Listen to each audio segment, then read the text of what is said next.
Johnny Dollar. George Reed here, Floyd's of England. Hiya, George. Johnny, I just received a frantic call from Mr. Alvin Peabody Cartwright. Isn't he always? What? Isn't he always frantic? I guess you have a point there. Yeah, how is that eccentric, absent-minded, sweet old character? Well, frantic. You said that. But as you know, he's one of our most valuable clients. Yeah, because of those nice fat insurance premiums he pays every year. Exactly.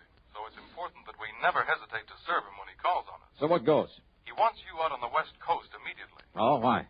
Well, he didn't say, as usual. You know how he is about these things. Oh, yeah, I know. The last time he called, it was about somebody who was trying to murder him. Exactly. But the time before that, it was just to give me a Christmas present. I know.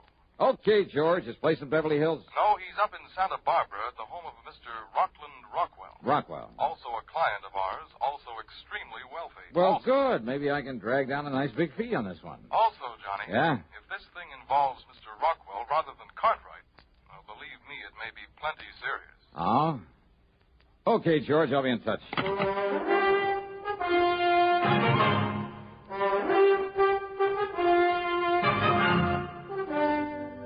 CBS Radio brings you Bob Bailey in the exciting adventures of the man with the action-packed expense account, America's fabulous freelance insurance investigator. Yours truly, Johnny Dollar.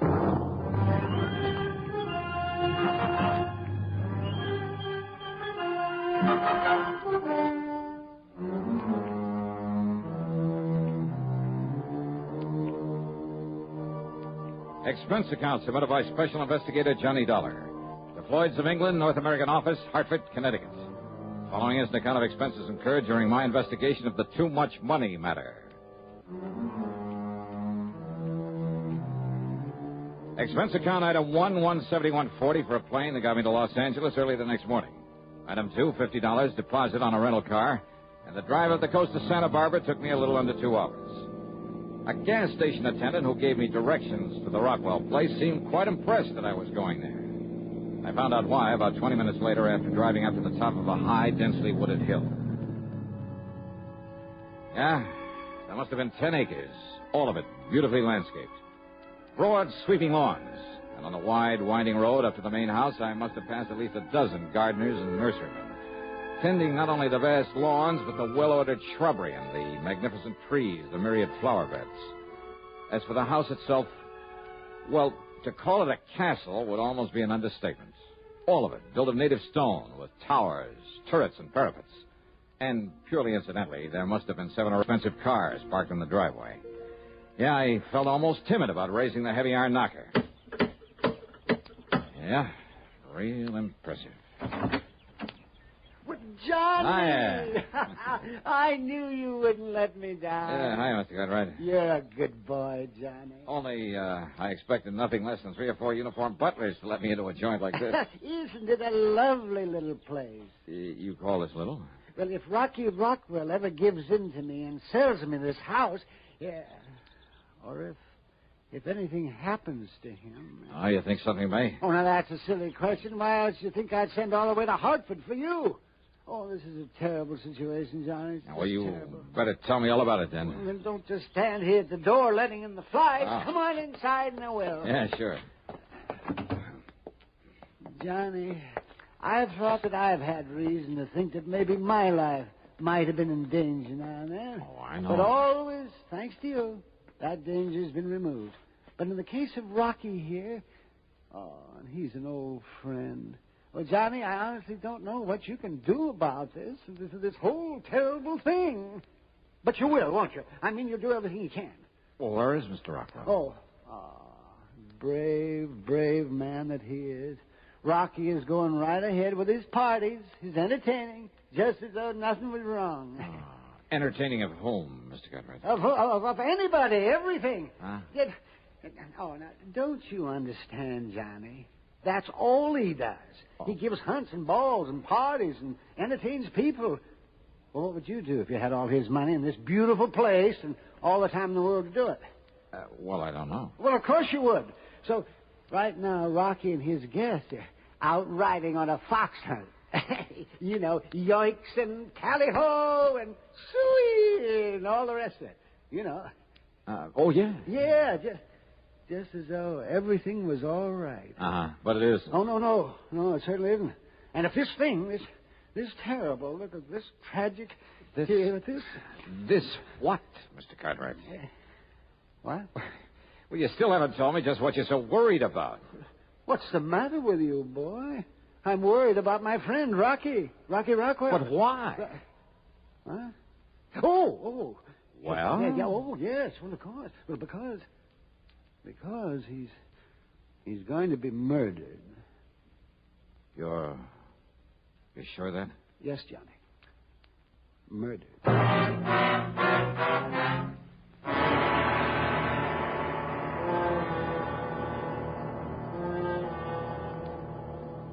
And now, Act Two of yours truly, Johnny Dollar, and the Too Much Money Matter.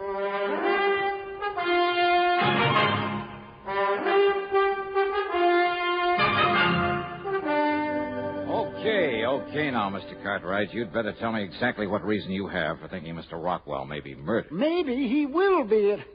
Unless you can do something about it. Why? Well, Johnny, I'd rather he told you about it after he and the rest come back from the fox hunt. Well, look, if this is such an emergency... Of course it is. Okay, But then. First, I want to show you around this lovely little house. Ah. You know, to see what you think of it, in case Rocky does decide to sell it to me. Oh, now, wait, Mr. Or, Cartwright. heaven forbid, in case something happens to the poor man. But if it's so urgent that I get to work on this case, I told you shouldn't... it is, didn't I? Now come along and I'll show you the house. Mr. Cartwright. Not another word, Johnny. Come along. Well, I suppose a description of the Rockwell mansion seems out of place in a report of this kind. But it's just too fabulous to pass up with only a word. The reception hall where we started was floored with polished marble. There was heavy oak furniture and huge gilded mirrors, a wrought iron chandelier. On one side, a broad oaken staircase led up to the second floor. The living room, the main salon, well, it must have been 80 feet long with a 15 or 16-foot ceiling, full-length French windows, and a tremendous granite fireplace with a slab of finished oak for a mantelpiece. A thick, lush oriental carpet covered almost the entire floor. And then there was a music room with not only 2 concert grand pianos, but a full pipe organ. The main dining room could have seated at least 100 people. And there was a morning room with walls of patterned silk instead of wallpaper, a couple of private little sitting rooms. The library must have held literally thousands of leather-bound books on mahogany shelves that reached from floor to ceiling. The den, in addition to a study, was paneled in richly green walnut. So was the billiard room in the huge basement. As for the bedrooms, I mean the 5- and 6-room suites on the second floor. Well, why go on? We ended up back in the den. Or maybe it was only one of the dens. Well, do you like it, Johnny? Wow. Well, now, what does that mean? After all, I may be able to buy it for only $2 or $3 million. Unless, as I said, Johnny. But why, Mr. Cartwright? Why do you think he's in danger? How should I know why? And why should I be bothered with trifles like that when they... Oh, look. Huh? Look. I see. Here they come. They're riding gaily over hill and dale. They're returning from the hunt. Oh, Mr. Rockwell's with him? Of course he is. So, Johnny, you stay right here. Well, now, look. And I'll go out and fetch him to come in and tell you everything. Well, Mr. Cartwright...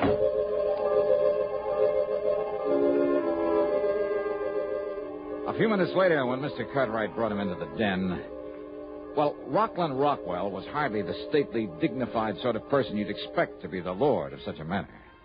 Instead, he was a gross, almost disgustingly fat, florid sort of man who wheezed as though he was about to draw his last breath.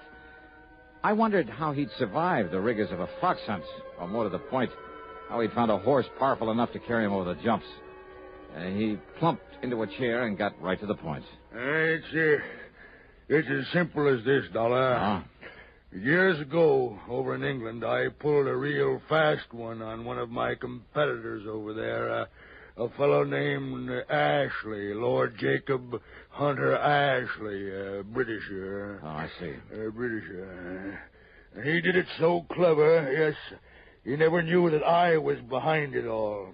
He thought that I was still his friend, especially when I gave him a couple of thousand of those British pounds to keep him and his wife and kid from starving. I put him out of business, ruined him. Dollar, it got me all of this. You like my place? It's impressive. Yeah, that's it. It's impressive. Impress anybody. Yes, sir. Yeah.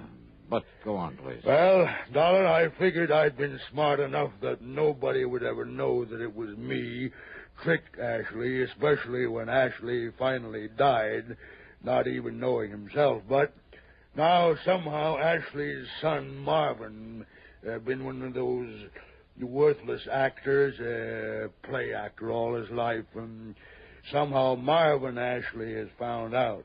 Well, how do you know, Mr. Rockwell? How does he know? Why, Johnny. Well, Mr. Cartwright, how? Huh? Well, I don't know, Johnny. Mr. Rockwell?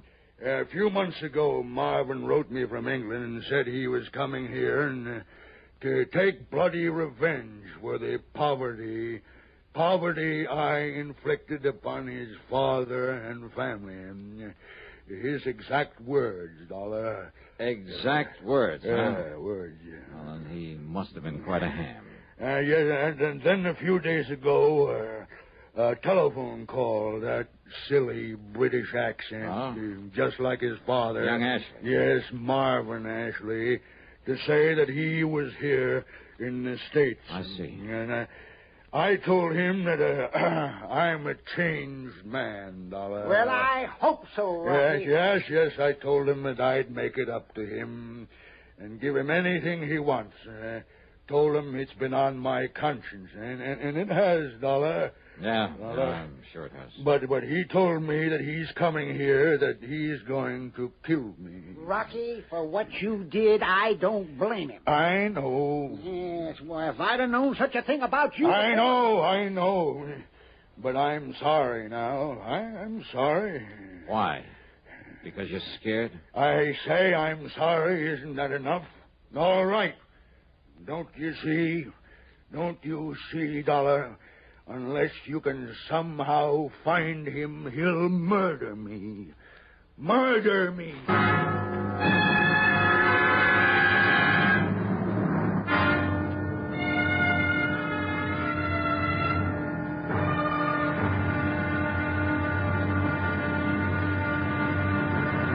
And now, Act 3 of yours truly, Johnny Dollar.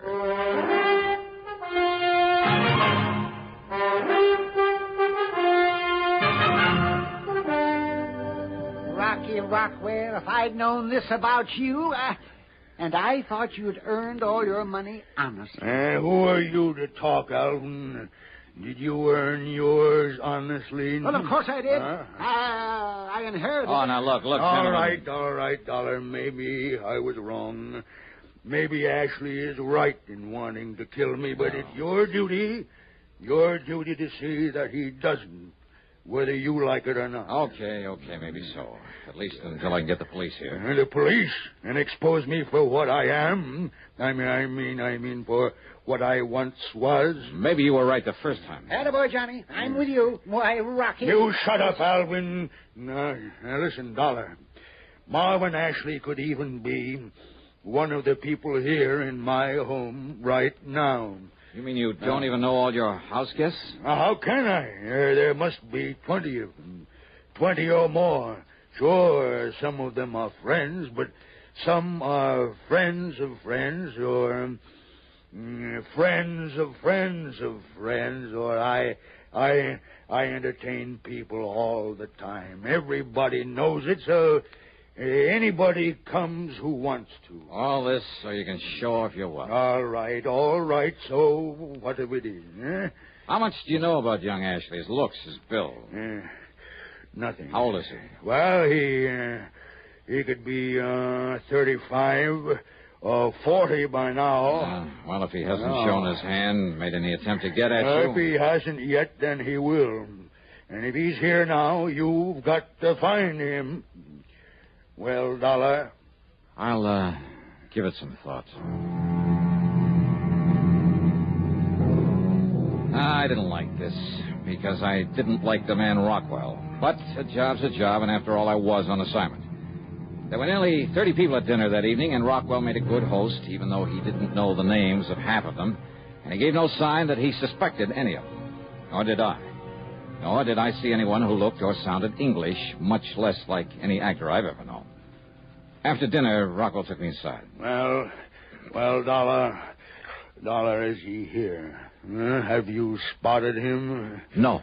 Well, but you've got to, boy. Because the more I think about it, the more sure I am that he must be here by now. Maybe not. So you've just got to stay with me all the time, every minute. Now, look, Mr. So Rockwell. come along. Gibson, Stratton, Edwards, and Peterson want to play some pool down in the billiard room. Gibson, Stratton? Yeah, you met them at dinner, so we'll play some pool and get better acquainted with them. Well, look, I'm afraid I'm a little rusty. Come along, Dollar, because don't forget, if Ashley is here under some other name, he's going to stay close to me, too. So I went along with him to the billiard room where the four he'd mentioned were waiting to play. After being reintroduced to them, I was satisfied none of them was an English actor by the name of Marvin Ashley. Needless to say, none of them called himself by that name. Yeah, good shot there, huh? Stratton, is it? Yeah, that's right. Thanks, Mr. Rockwell. Well, go ahead now and sink that 4-ball. Go ahead. Yeah. Now, it looks like a bank shot's the only way.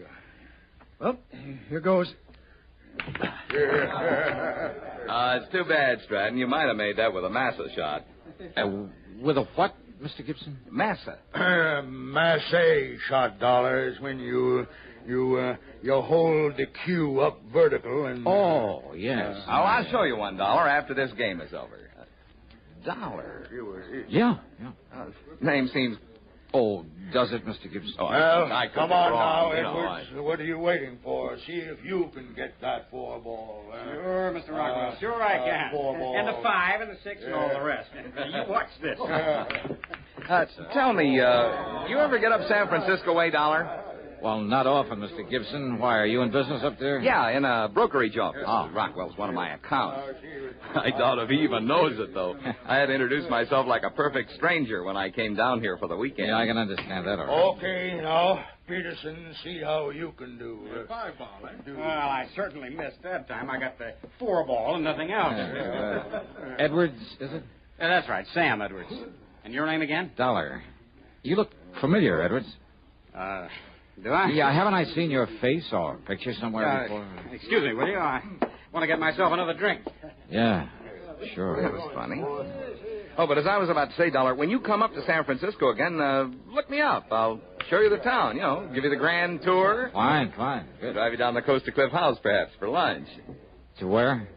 The Cliff House. It's a place to eat there at the... Yes, I've heard of the place. All right, come on now, Dollar. We're waiting for you. Oh, well, maybe I'd better skip this turn, Mr. Oh, Rockwell. no, you don't. You got to see if you can sink the 8-ball. Well, maybe Mr. Gibson here would like to get that one out of the way, huh? What? Here now, take your cue and show us how it's done. Well, okay, Mr. Rockwell. You mean... This? Well, now, that's just fine, Dollar. You ripped the cover, and that's the end of this game. Yeah, the game is over. It sure is. And I guess I could be corny and say the play is over, too. The play, Dollar? For Mr. Gibson here. Only that isn't his name. What was that, Dollar? Well, a couple of minutes ago, you talked about making a massa shot. Well, only a Britisher calls it that. We call it masse. Dollar. Well, I'm afraid I don't but understand. But I suppose even an actor might make that slip. Actor? Yeah, your real slip, though, Ashley, was in naming that restaurant up the coast. Ashley? Are you addressing me said as Cliff House, didn't you? Are you talking about Cliff House, this side of Frisco? Oh, now, look. Yeah, that's here. right, Mr. Edwards. Cliff House. But you said Cliff House, didn't you, Ashley? The way only an Englishman would. Did you say Ashley again? That's right. Marvin Ashley, the actor who came here to murder Mr. Rockwell. Huh? Gibson, broker from San Francisco, huh? Well, not a bad act, Marvin, but I'm afraid your acting days are over. Well, I'm sorry, old boy. But that's where you are quite wrong. Wait a Oh, minute. that's a gun. Because I assure you that I am not finished until I kill Oh, this despicable he has a gun! I have a pool cue.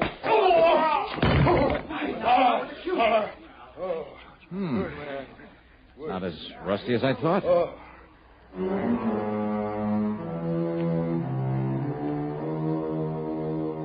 You know something?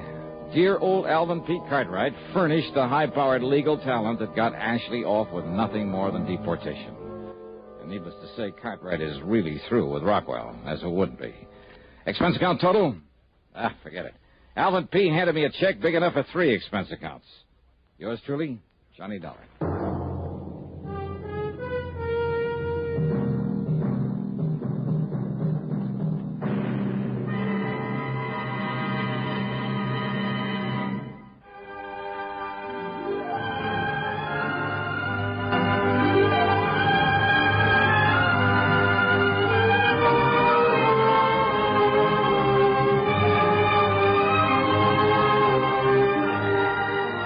Yours truly, Johnny Dollar, starring Bob Bailey, originates in Hollywood and is written, produced, and directed by Jack Johnstone.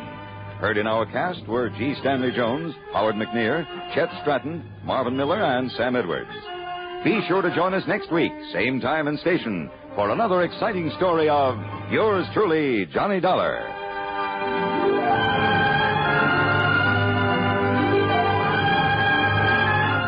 This is Hugh Douglas speaking. Johnny Dollar has come to you through the worldwide facilities of the United States Armed Forces Radio and Television Service.